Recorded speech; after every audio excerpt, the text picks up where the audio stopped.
3 months, I felt like I was approaching 100%. Because I'd had a seizure in the ER, my neurologist told me you can't drive. You know, the DOT, if you have a seizure, doesn't allow you to drive for 6 months. And to be able to drive again, you need to go to the DOT, get a form to fill out, and they'll bring it back to me for me to sign it. And then once you hit your 6 months, you go back to them and they'll get your license back. Well, I did that, and barely passed I had to take the written test and the driving test again. I took them in Montezuma, passed the written test just fine, because you can go online and there's sample tests that you can take.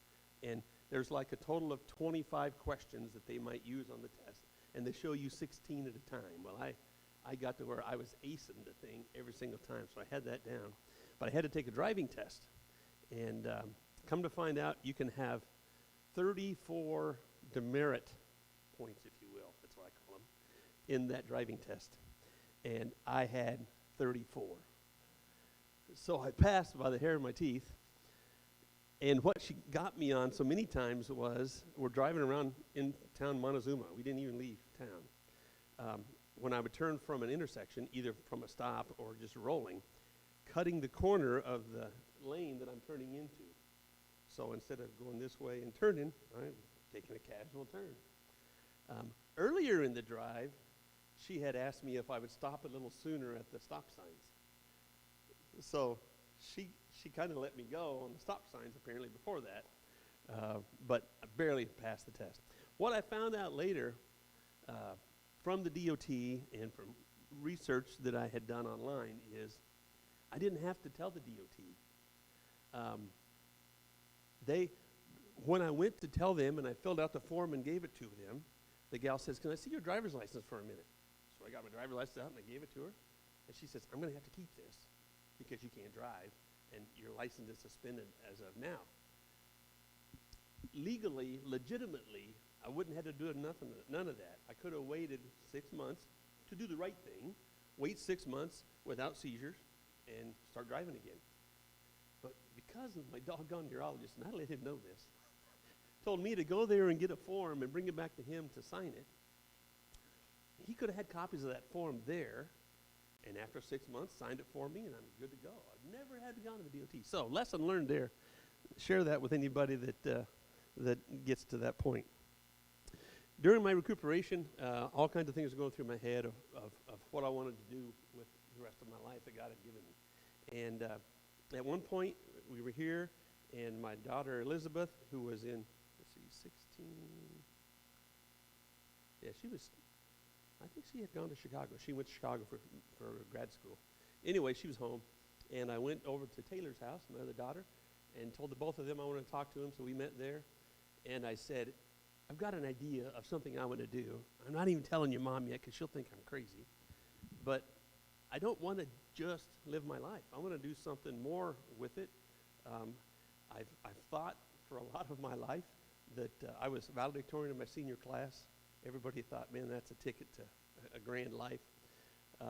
So did I. But you still live life one day at a time, and you make the decisions you make, and I've always kind of felt like I had more potential than what I was living. And I thought this is the chance for me to realize more potential. So I told them I wanted to do something to pay back and to pay forward what's been given to us by the medics, the emergency personnel that saved my life that day by getting me off of the highway to the hospital quick. The ER people told me afterwards that the fact that they got you here quick and so we could control the bleeding of your brain absolutely saved your life.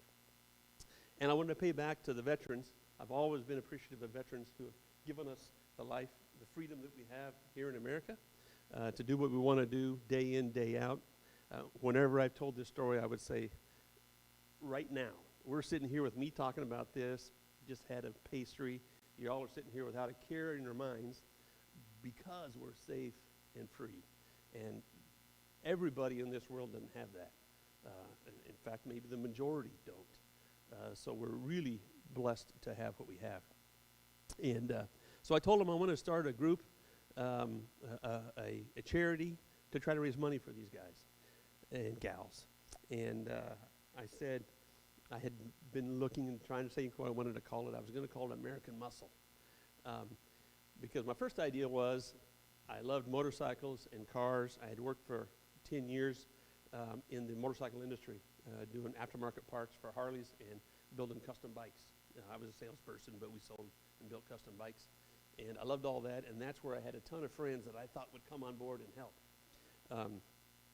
So I wanted to call it American Muscle, but American Muscle, if you Googled it, the first thing that came up was a Mustang group in Philadelphia or someplace, and they had AmericanMuscle.com. So, of course, that's where my mind was going. How am I going to promote all this? So I went to American Brawn, and AmericanBrawn.com was taken, but I forget by who, so I went with AmericanBrawn.us, which seemed pretty fitting. And I first started thinking of an idea of what I want to do was do a huge rally, motorcycles and cars, and I was talking with the Iowa State Fair. We were going to have a big gig in the cattle barn and have all the bikes parked in there and the cars outside. And I pulled together an advisory board of both daughters, 8 other friends from different parts of my life, my career, high school buddies that I still had. And at some point, while I had all these notes pulled together, they convinced me. One of my buddies was a guy I used to work for, and he lives in Clyde.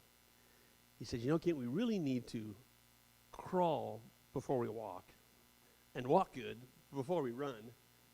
Having a rally that you're trying to pull in 5,000 people for and hundreds of bikes and cars is a run.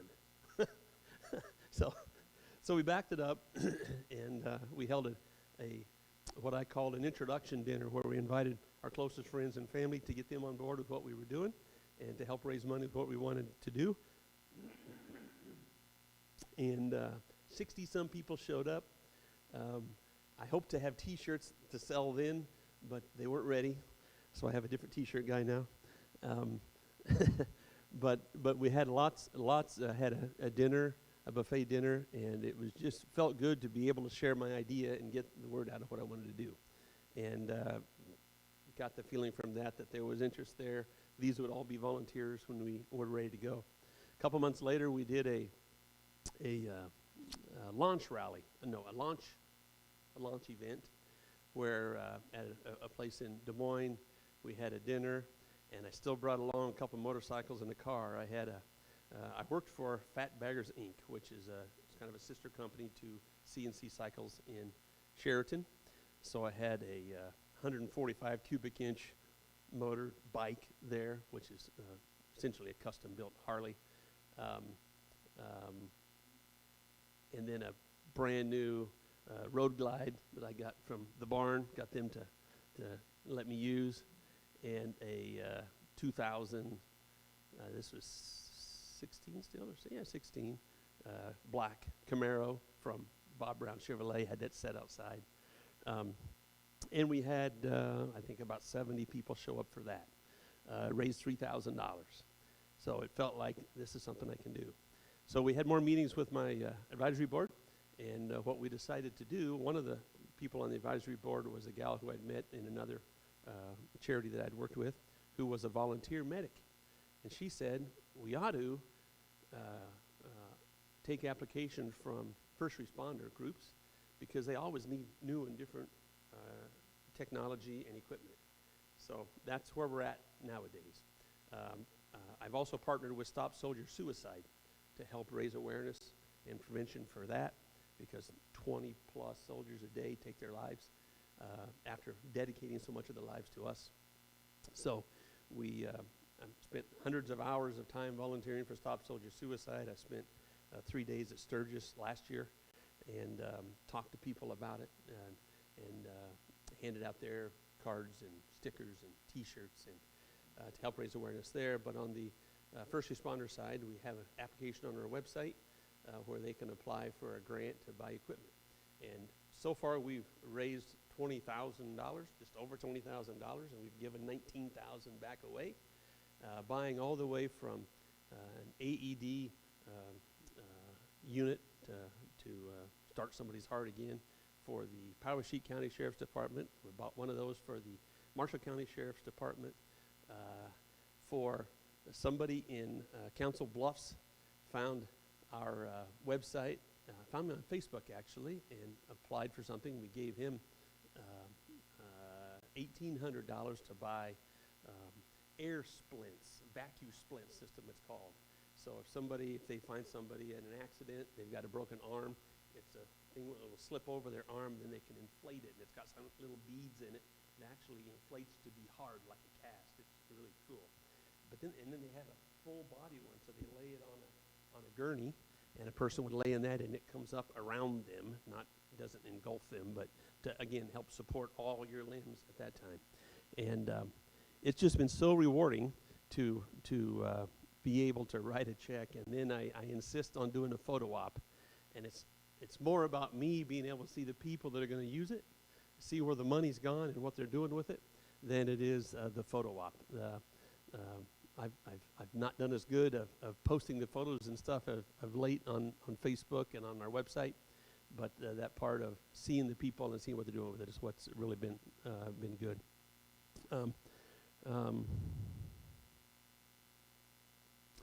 It's been challenging, and especially during the pandemic when we're not supposed to be getting together anyway. I've been holding Zoom meetings for our monthly meetings for our advisory board.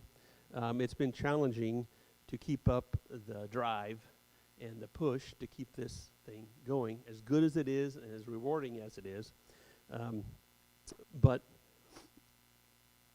I'm absolutely blessed, one, to be here, walking this earth, and to be able to live the rest of my life. And I am still convinced that that's the potential that God had given me, the call, the message, to do more with my life and to help others with it.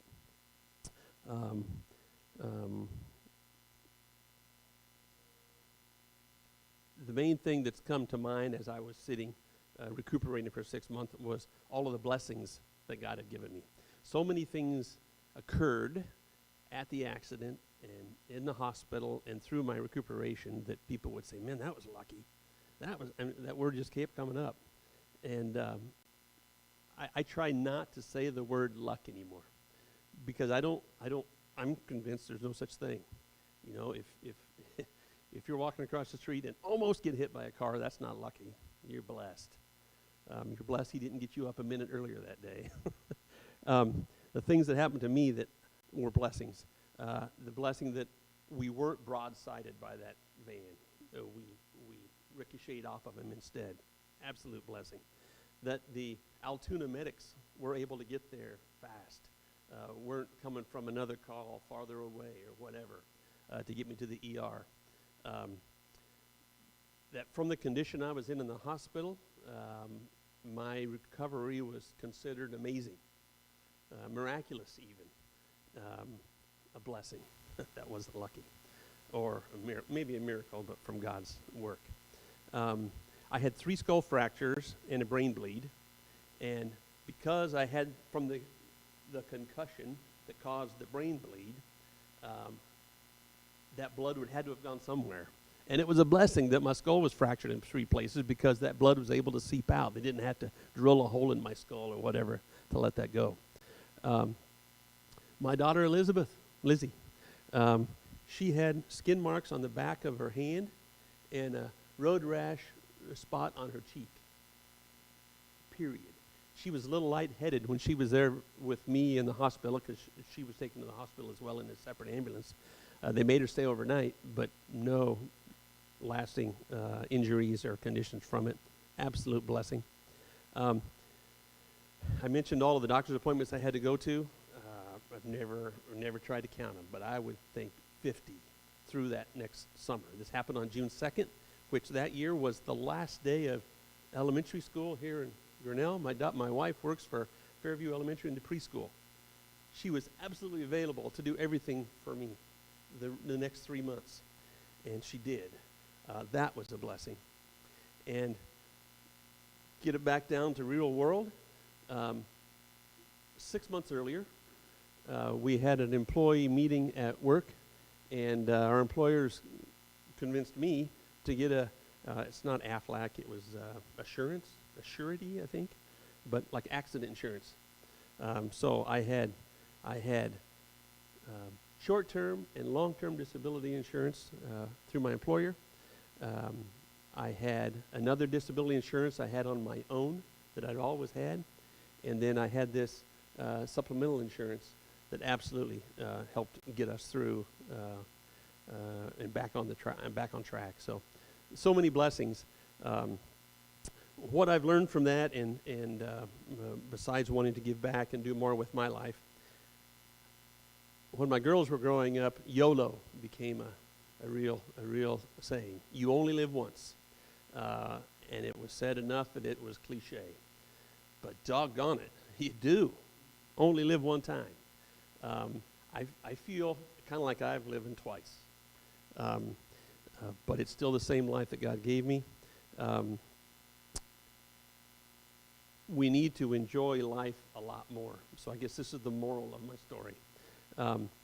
We are given every day to live and to make the most of it. We have a lot of people in our lives that we need to appreciate. We need to let them know how much we appreciate that they're in our lives and how much we love them.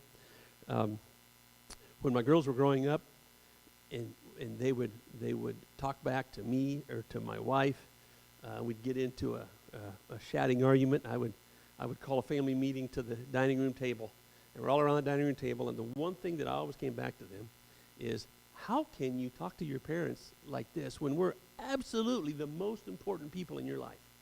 You may have boyfriends or girlfriends. We're the most important people in your life. How can you treat us like that? Same goes as adults. With people we work with our spouses. There's people that are absolutely important to us.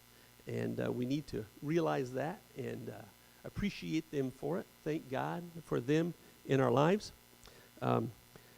My daughter got married in about a year after my accident. And my father of the bride speech was even longer than this, believe it or not.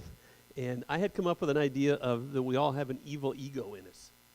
If you get in an argument with your wife, something in us makes us not want to lose that argument, makes us want to get the one up in this discussion, makes us want to feel better about ourselves. If we're scolding a child, you want to have the final word. You want to get instead of just shutting up, making it good, walking away. I say that's the evil ego inside of us. We can't help but our ego, our pride, or whatever.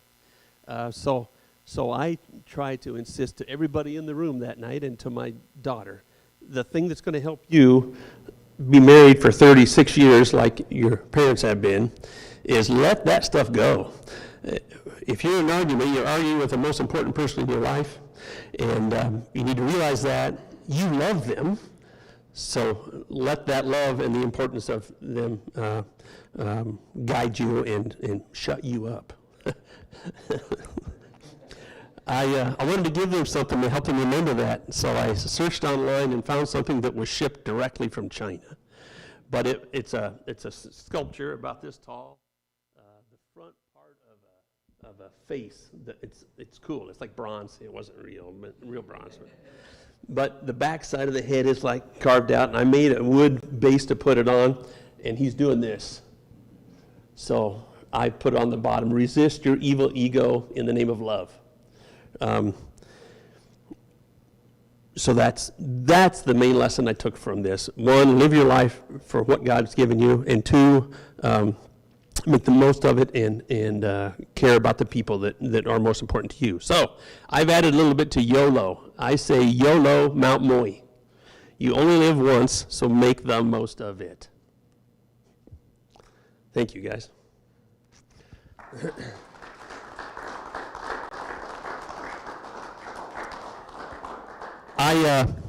I'm a marketing sales kind of guy, so with American Brawn, I have developed a swag box. So I'm going to put this in the back of the room, and you can take one of anything you want. I would love for every one of you to take one of these stickers, AmericanBrawn.us and StopSoldierSuicide.org. to put on the back of our cars. I thought smiley faces would be good this summer, and I've been giving those out where I can, so do me a solid and put that on your car.